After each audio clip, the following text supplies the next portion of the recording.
Oh, hey, I was just getting some yarn. I'm gonna do some half double crochets.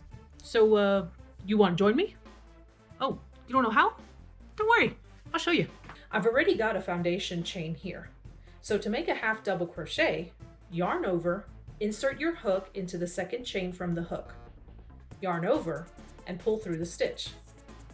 Then yarn over and pull through all the loops on your hook. Let's make another one.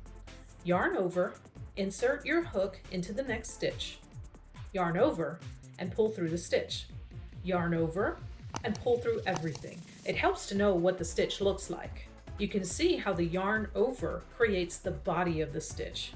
This is what the back of the stitch looks like.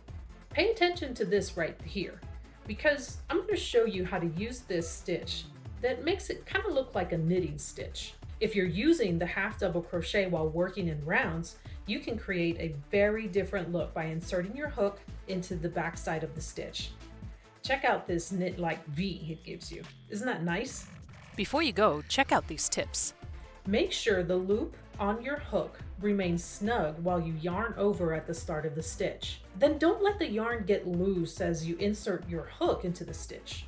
You might need to wiggle or turn the hook just a little bit to give you some room to go through all those loops in one movement.